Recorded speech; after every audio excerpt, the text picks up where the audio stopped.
मेरे प्यारे बच्चों, गुड इवनिंग। आज हम फिर एच.डी. यादव की किताब जो है उसका पार्ट 2 बनाने के लिए लाए हैं। पार्ट का नाम है संख्या पद्धति। इसमें एक टॉपिक है इस तरीके के प्रश्न को हल करना, शेष निकालना। क्या निकालना? शेष निकालना। अगर आपको 68 की पावर 88 बटे 67 दिया है तो जब हम 67 का भाग इसमें देंगे तो हमारा आंसर कितना आएगा, शेषफल कितना आएगा, हमें ये पूछे। क्या पूछना है? शेष कितना आएगा ये पूछेगा। ऐसे प्रश्नों को हल करने के लिए हमें क्या करना पड़ता है, इस चीज़ को हमें मेथड को हम सीखते हैं। पहले इसका बेस सीखते हैं। अगर आपको बेस आ गया ना तो ये चुटकियों का सवाल है, नहीं तो ये बहुत बड़ा आपको सवाल लगेगा। मेरे प्यारे बच्चों, आज हम बेस सिखाते हैं। सबसे पहले धैर्यपूर्वक सीखना। जब आप बेस सीख जाएंगे ना तो इसको क्वेश्चन को आप बहुत ही सेकेंडों में कर देंगे। तो इसलिए पहले मैं बेस सिखाता हूँ। बेस सीखने के लिए थोड़ा पेशेंस रखना, धैर्य रखना।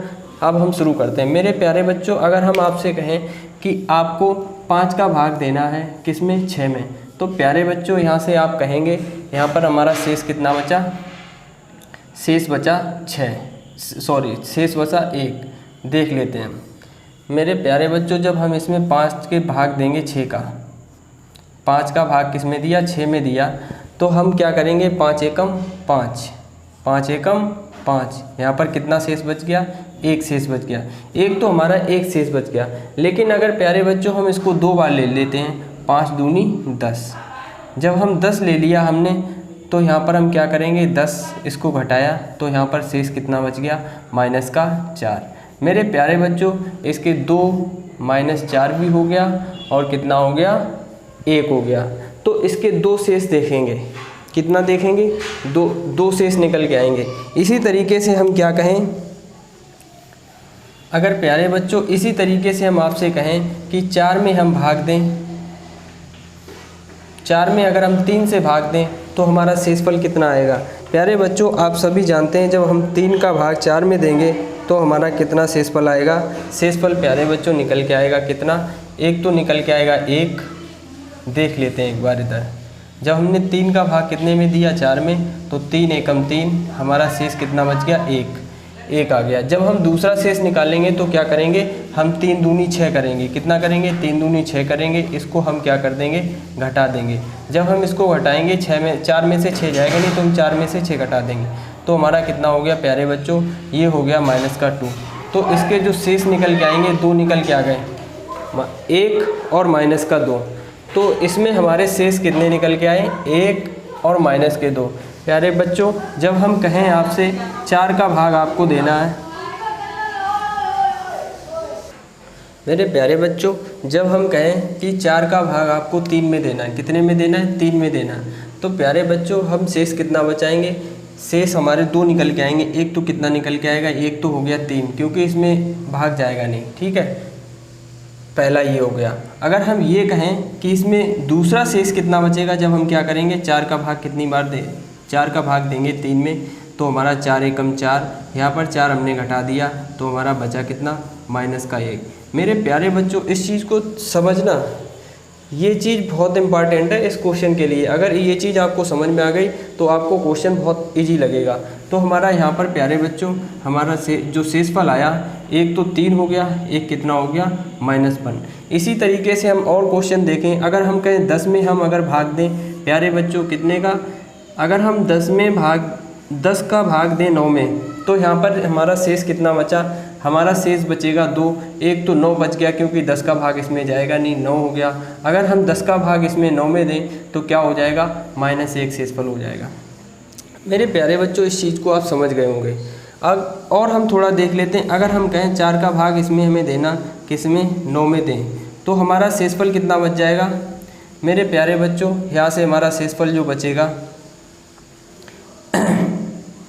एक बार हम यहाँ से देख लेते हैं। जब 4 का भाग हम किस में देंगे? 9 में देंगे, तो 4 दूनी 8 हो जाएगा। यहाँ पर कितना शेष बचेगा? 1 शेष बचेगा। 1 तो हमारा शेष आ गया 1। अगर हम माइनस वाला देखें तो हम कितना कर देंगे? 4 3 12 कर देंगे। प्यारे बच्चों जब इसको हम घटाएंगे तो 4 3 12 और यहाँ पर कितना बचेगा? -3 बचेगा। तो हम कह देंगे इसके 2 शेष निकल के आए, कितने? 1 1 1 -3। मेरे प्यारे बच्चों ये शेष इस तरीके से आपको समझ में आ गए होंगे। अब हम थोड़ा कुछ और प्रैक्टिस कर लेते हैं इस चीज़ की। इस चीज़ को हम इसलिए समझा रहे हैं क्योंकि यही हमारा केवल इस क्वेश्चन का हल है।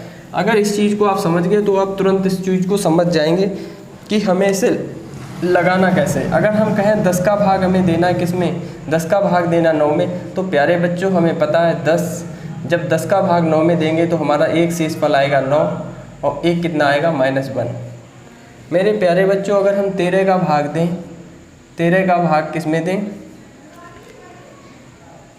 13 का भाग 25 में दें, तो हमारा शेषफल जो माइनस वाला देखेंगे तो कितना आएगा -1, क्योंकि यहाँ पर 13 से भाग देंगे 25 में, 13 एकम 13, 13 दूनी 26, यहाँ पर कितना बचा प्यारे बच्चों, यहाँ पर बच गया -1, तो यहाँ पर -1 बचा। अगर प्लस वाला देखेंगे तो हम उसको भी निकाल लेंगे, 13 एकम 13, 13 एकम 13 जब हमने प्यारे बच्चों यहाँ से निकाला तो यहाँ पर कितना बच गया, 12 बच गया। तो हमारे दो शेषफल आ गए। इस चीज़ को आप आसानी से समझ गए होंगे कि हमें -1 और +1, प्लस का जो शेषफल निकल गया था माइनस का शेषफल निकालना है, प्लस का शेषफल निकालना है, तो हम आसानी से निकाल सकते हैं। मेरे प्यारे बच्चों जब कभी भी आप ये कहेंगे कि सर जी आपने ये हमें जो क्वेश्चन सिखाया है हमने आज तक कभी माइनस का शेषफल निकाला ही नहीं है, तो प्यारे बच्चों ये जो माइनस का जो हमने सिखाया केवल प्रश्न हल करने के लिए सिखाया, होता तो है लेकिन कभी भी ये माइनस का क्वेश्चन नहीं होता है, माइनस का शेषफल नहीं निकल गया था, वो निकल गया था प्लस में ही, केवल हमने सरल करने के लिए इसको सिखाया। जैसे अगर हम कहें हमने यहाँ पर कितना निकाला, 10 का भाग जब हमने 9 में दिया, 10 का भाग जब 9 में दिया तो हमारा शेषफल आया -9। मेरे प्यारे बच्चों जब -9 आया, अगर कहीं माइनस आ जाए तो इसी बेस जो था हमारा हर था उसमें इसको घटा देंगे, तो 10 में से 1 घटा दिया माइनस का तो कितना आ गया 9, यही था ना आपका। अगर प्यारे बच्चों हम कहें 27 में हमें भाग देना कितने का, 27 में भाग देना 28 का, तो प्यारे बच्चों हमें तुरंत दिखाई दे जाएगा इसका शेषफल जो आएगा कितना आएगा -1 आ जाएगा। और प्लस में अगर चाहिए तो 28 में से 1 घटा दिया कितना आ गया 27। मेरे प्यारे बच्चों इसका शेषफल कितना आ जाएगा 27। इस चीज़ को समझ रहे हैं ना। अगर हम कहें प्यारे बच्चों 25 का भाग हम 25 में भाग हमें 26 में देना, तो प्यारे बच्चों हम शेषफल कितना बचाएंगे, शेषफल बचाएंगे यहाँ पर -1। यहाँ पर हमें देखते ही पता लग जाएगा 26 का जब भाग देंगे तो यहाँ पर -1 आएगा और -1 को किससे घटा देंगे, अंश से हर से घटा देंगे, तो यहाँ पर शेषफल कितना आ जाएगा 25 आ जाएगा। इसी चीज़ को हम सिखाना चाहते थे, वो चीज़ आप सीख गए होंगे अच्छे से। अब देखो एक चीज़ और सिखानी है। अगर हम कहें कि जहाँ कहीं लिखा हुआ 1, मेरे प्यारे बच्चों 1 की घात अगर 3 है तो इसको कैसे लिखेंगे, 1 गुणा 1 गुणा 1, 3 बार लिखेंगे। और हमें पता है 1 का गुणा 1 में करते चले जाओ उसका आंसर 1 ही आएगा। प्यारे बच्चों अगर हम कहें 1 की घात हम करें 5, तो प्यारे बच्चों यहाँ पर कैसे लिखेंगे, 1 गुणा 1 गुणा 1 गुणा 1 गुणा कितनी बार लिखेंगे, 5 बार लिखेंगे, 1 2 3 4 5। प्यारे बच्चों इसका आंसर भी कितना आएगा 1। अगर हम ऐसे ही कहें 1 की घात अगर आपको कहें कि 200 है, तो प्यारे बच्चों आपको देखते ही दिखाई दे रहा होगा कि इसका आंसर कितना आएगा 1 आएगा। अगर हम कहें 1 की घात 500 लिखा हुआ है या 525 लिखा हुआ है, तो हम इसका आंसर कैलकुलेट कितना करेंगे, 1 करेंगे। प्यारे बच्चों इस चीज़ को समझ में आ गई होगी आपको कैसे करना है। अब देखो ये तो +1 था, अगर कहीं यहाँ पर आ जाता है, यहाँ पर आ जाता -1, तब इसको कैलकुलेट कैसे करना है, तब कैलकुलेशन इसकी कैसे करना है। जब हमें पता है यहाँ पर -1 आ गया, इसकी जो घात कैसी है, विषम है। इस चीज़ को सम और विषम हम पहले भी सिखा चुके हैं। जहाँ पर ये घात इसकी आ जाए कैसे, विषम आ जाए, तो हमें पता है अगर हम एक बार इसको छोड़ दें माइनस को, हमें पता है इसका आंसर कितना आना, 1 आना। लेकिन हमें चिन्ह का ध्यान रखना, जब ये माइनस है तो माइनस चिन्ह के लिए हम क्या करेंगे, यहाँ पर देखेंगे जो घात है वो कैसी है, विषम है, तो हम इसका क्या लिख देंगे, माइनस लगा देंगे। प्यारे बच्चों ये चीज़ भी आप समझ गए होंगे। अगर हम कहें -1 की पावर 5 है, तो इसका आंसर कितना आएगा, हमें पता है जब हम 1 का गुणा कितनी भी घात में हो तब हम उसका आंसर 1 रखेंगे, लेकिन चिन्ह का हमें देखना है। तो चिन्ह का देखेंगे तो यहाँ पर घात कैसी है, विषम है। विषम यानी कि विषम का मतलब होता है जो 2 से ना कटे, यही चीज़ हम पहले भी सिखा चुके हैं। तो इसका विषम है तो इसका आंसर माइनस में आंसर आ जाएगा। मेरे प्यारे बच्चों जब अब हम कहेंगे 1 की पावर अगर -1 की पावर 200 है, तो इसकी घात कैसी हो गई, सम हो गई, क्योंकि हमें इकाई के स्थान पर दिख रहा है 0 आ रहा है, तो हम क्या कहेंगे, इसका आंसर तो 1 आएगा। लेकिन अगर घात सम हो गई तो हमारा इसका आंसर बनाएगा या बनाएगा। मेरे प्यारे बच्चों इस चीज़ को समझ गए होंगे। अगर हम कहें 525 -1 की पावर 525 है तो इसका आंसर बनाएगा, लेकिन चिन्ह अब चेक करते हैं। तो इसकी घात कैसी है? विषम है, इसमें 2 का भाग नहीं जाएगा, तो हम कह देंगे इसका आंसर कितना आएगा? -1 आएगा। इस चीज़ को आप समझ गए होंगे मेरे प्यारे बच्चों। अब हम इस क्वेश्चन को हल करते हैं। अगर हम कहें 5 की पावर 4/6 में भाग दिया तो शेषफल कितना आएगा? ये प्रश्न हो गया प्यारे बच्चों। क्या हो गया? शेष बताओ। तो प्यारे बच्चों इसको निकालने के लिए हमने तरीका बताया। हम क्या करेंगे? 6 का भाग किस में देंगे? 5 में देंगे। हमें पता है शेष, जब हम इसमें 5 में भाग देंगे तो हमारा शेषफल हमने माइनस वाला देखा, कितना आया? -1 आ गया। ठीक है, अब हम इसको गायब कर देंगे प्यारे बच्चों। 5 अब -1 की पावर कितना लिख देंगे? 4 माइनस का ये जो घात है कितनी है? 4। मेरे प्यारे बच्चों हमें पता था जब 6 का भाग हमने 5 में दिया, जो चीज़ हम सिखा चुके थे, जब 6 का भाग हमने बताया था, 6 का भाग जब 5 में देंगे तो हमारा शेषफल कितना आएगा? -1 आएगा। ये कितना आएगा? 5। तो हमें 5 वाले से मतलब नहीं है, माइनस वाले से मतलब है। ठीक है, अब हमने क्या किया? जब इसका भाग दिया तो -1 आ गया और घात कैसी है? 4 है, हमने यहाँ पर लिख लिया। प्यारे बच्चों जब हम इसको कैलकुलेट करेंगे, तो हमें पता है 1 की घात कितनी भी हो उसका मान हमेशा 1 ही आता है। लेकिन अब हमें देखना है माइनस का आएगा या प्लस का आएगा। तो प्यारे बच्चों यहाँ पर घात कैसी है? सम है, तो हम कह देंगे इसका आंसर कितना आएगा? +1 या फिर 1। आप इसको कैसे भी लिख सकते हो, यही हमारा शेष आएगा। प्यारे बच्चों आपको उम्मीद करता हूँ आपको ये चीज़ समझ में आ रही होगी। अब हम दूसरा और लगाते हैं। अगर हम कहें 7 की पावर 33, प्यारे बच्चों हम 6 का अब इसमें भी भाग लगा देते हैं। अब हम लगा देते हैं 6 का भाग। ठीक है, 6 का भाग लगाया प्यारे बच्चों। जब हमने 6 का भाग 7 में दिया तो हमें पता है कि हमारा शेषफल कितना आएगा? शेषफल इसमें प्लस ही वाला देखेंगे से, जब 6 का भाग हमने 7 में लगाया तो हमारा +1 आ गया शेषफल। ठीक है, अब हमें पता है 7 की पावर 33 है, तो 7 नहीं लिखेंगे क्योंकि हमने 6 का भाग 7 में लगा दिया, तो हमारा 1 आ गया। प्यारे बच्चों 1 की घात 33 कर देंगे और 1 है यहाँ पर, तो 1 की घात प्लस में है यहाँ पर, तो उससे कोई हमें चिन्ह देखना ही नहीं पड़ेगा, इसका हम तुरंत आंसर रख देंगे 1। प्यारे बच्चों उम्मीद करते हैं इस चीज़ को आप समझ गए होंगे। अब हम प्रश्न दूसरा लेते हैं अब हम दूसरा सवाल लेते हैं। अगर हम कहें 5 की पावर, यहाँ 5 का भाग हमने 4 में दिया और इसकी पावर है 35। प्यारे बच्चों इसमें हमें क्या बताना है? शेष बताना है। तो हम शेष बताने के लिए क्या करेंगे? हमने 5 का भाग जब 4 में दिया तो हमें पता है प्यारे बच्चों, हमने 5 का भाग जब 4 में अभी सीखा था, तो यहाँ पर कितना बचेगा? -1 बचेगा। तो हम इसका भाग दिया, 5 का भाग 4 में दिया तो -1 बचा, हमें -1 की पावर कितना हो जाएगा? 35 हो जाएगा। मेरे प्यारे बच्चों जब हमने 1 की पावर 35 बार किया उसका गुणा तो 1 ही आएगा, लेकिन हमें चिन्ह देखना है। तो चिन्ह कैसा आया प्यारे बच्चों? इसका चिन्ह आया, घात कैसी है? विषम है, तो हमारा चिन्ह आ गया इसका -1 आ गया। अगर यही घात सम होती तो हमारा आंसर कितने में आ जाता? प्लस में आ जाता। प्यारे बच्चों अब हम इसको एक और तरीके से देखते हैं। अगर हम यहाँ पर 3 कर लेते हैं, यहाँ पर हम कितना कर लें? 3 कर लें, और इसकी घात कर लेते हैं,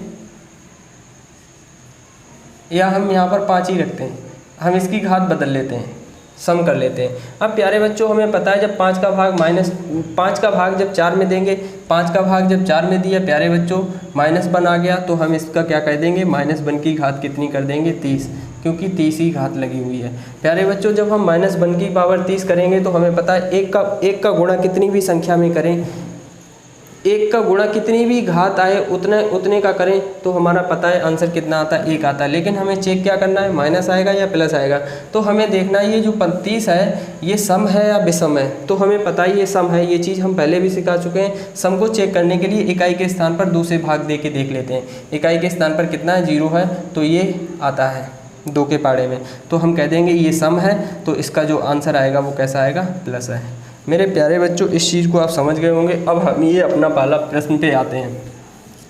जब हम इस प्रश्न को लगाएंगे प्यारे बच्चों तो हमें पता है 67 का भाग जब 68 में दोगे, 67 एकम 67, तो यहाँ पर हमने 67 का भाग किस में दिया?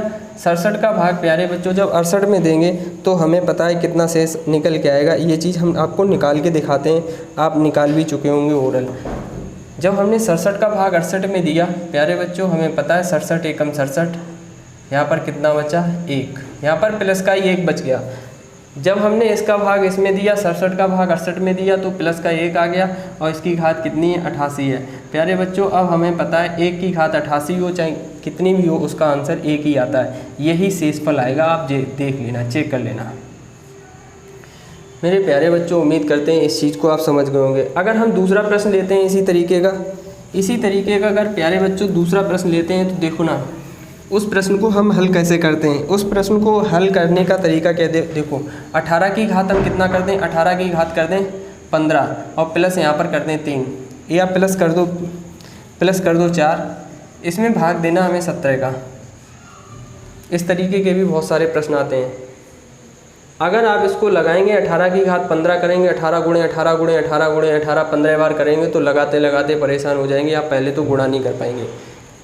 अब देखो तरीका क्या बताया, पहले हमने बताया कि 17 का भाग हम किस में दे दें, 18 में दे दें। जब 17 का भाग प्यारे बच्चों 18 में दिया, जब 17 का भाग किस में देना, हमें 18 में देना, तो हमें पता है शेषफल कितना आ जाएगा, 17 एकम 17, यहाँ पर 1 आ गया, प्लस का 1 आ गया। तो हम इसकी जगह कितना लिख दें, 1 की घात कितना लिख दें, 15 लिख दें। प्यारे बच्चों प्लस में कितना है, 4 है और भाग कितने का है, 17 का। मेरे प्यारे बच्चों जब 1 की घात 15 करेंगे तो इसका आंसर 1 आएगा और प्लस 4 हो जाएगा बटे 17 हो जाएगा। यहाँ पर 4 1 और कितना हो गया, 5। जब 5 का भाग 17 में देंगे तो यही आ जाएगा। अब हमें माइनस वाले से कोई मतलब नहीं है, यही हमारा आंसर आ गया। 5 कितना हो गया, शेष हो गया। मेरे प्यारे बच्चों उम्मीद करते हैं आपको समझ में आ गया होगा। अब हम देखते हैं अगर कहीं लिखा है 45,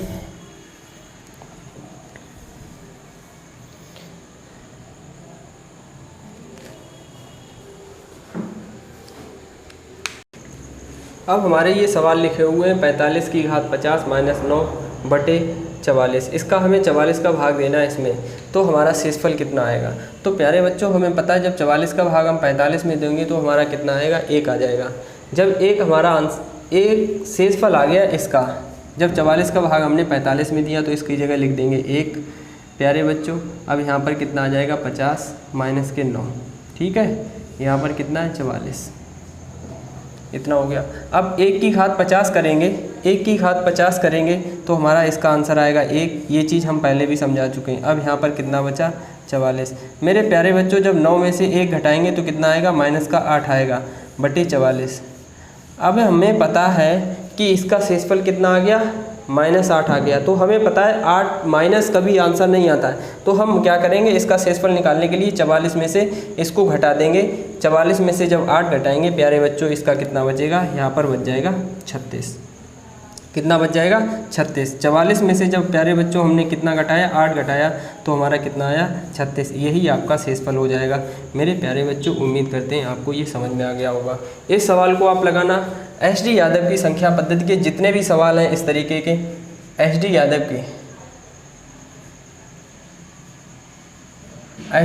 के हुए या R.S. अग्रवाल के हुए,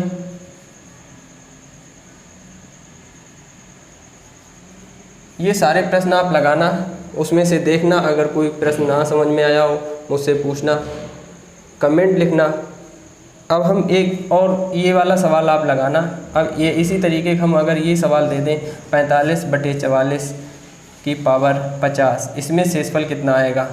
पहला प्रश्न ये हो गया, दूसरा प्रश्न ये हो गया, तीसरा प्रश्न अगर प्यारे बच्चों हम समझाएं तो हम क्या कहेंगे, अगर 5 में हमें भाग देना 6 का, यहाँ पर पावर कर देते हैं 20। इन सवालों को लगाना। चौथा एक लास्ट सवाल और लगाना, अगर हम कहें 6 में भाग देना 7 का और इसकी घात कर देते हैं 30। इनको लगाना, कमेंट करना, लाइक करना, शेयर करना। धन्यवाद।